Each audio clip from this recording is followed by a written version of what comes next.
From the National Newsroom of the Canadian Press, I'm Karen Rebo. U.S. President Donald Trump insists Canada will pay its fair share of the missile defense program he wants. Trump claims Canada asked to be included in his Golden Dome system and says it makes sense to do so. Canada has called us and they want to be a part of it, so we'll be talking to them. They want to have protection also. So as usual, we help Canada do the best we can. Prime Minister Mark Carney's office says Carney and his ministers are having wide-ranging discussions with their American counterparts, adding, quote, "These discussions naturally include strengthening NORAD and related initiatives such as the Golden Dome."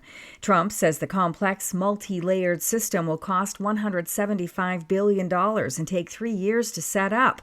But the U.S. Congressional Budget Office estimated the space-based components alone could cost nearly $500 billion over 2 decades. Top economic officials from G7 countries are gathering for a full day of closed-door discussions in Banff, Alberta today. They'll be examining the global economy and the war in Ukraine. The meeting, which wraps up tomorrow, comes in the wake of global tariffs initiated in early April by the United States, which have caused many countries to reconsider their trading relationships. Canadian Finance Minister François-Philippe Champagne says he's looking forward to working with the other leaders. Our role is to restore stability and growth. Champagne was joined by his Ukrainian counterpart yesterday and says some of the discussions will involve how to rebuild Ukraine in the future.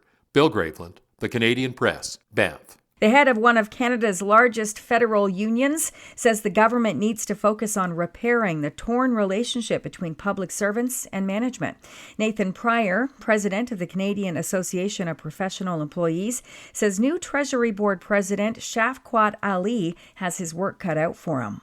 President Ali is stepping into a tough role at a pretty delicate moment, so I think repairing the relationship between workers and management in the federal public service has to be right at the top of his list.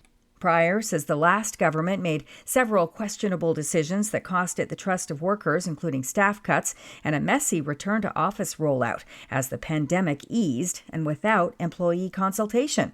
And the Chicago White Sox last night unveiled an installation at Rate Field, marking the seat where future Pope Leo XIV sat to watch Game 1 of the 2005 World Series.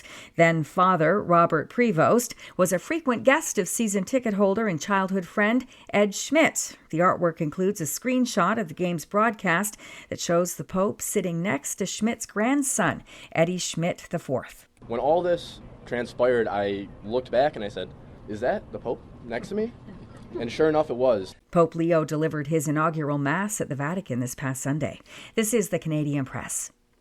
In sports, in the Stanley Cup playoffs, the Edmonton Oilers will open their round 3 in Dallas tonight, where the Stars will host the first 2 games of their Western Conference Final Series. Last night in Raleigh, North Carolina, the host Hurricanes lost Game 1 of the Eastern Final 5-2 to the defending champion Florida Panthers. In the Professional Women's Hockey League Championship, the Ottawa Charge have taken charge of the best-of-5 series by winning Game 1 last night 2-1 in overtime against the Minnesota Frost.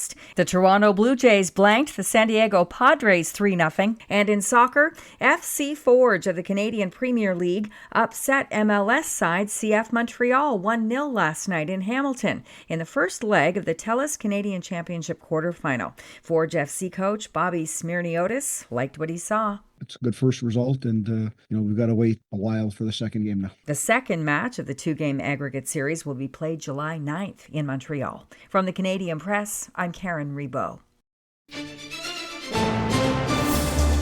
Thanks for listening. Don't forget to follow and subscribe. For more of today's top stories, visit thecanadianpressnews.ca.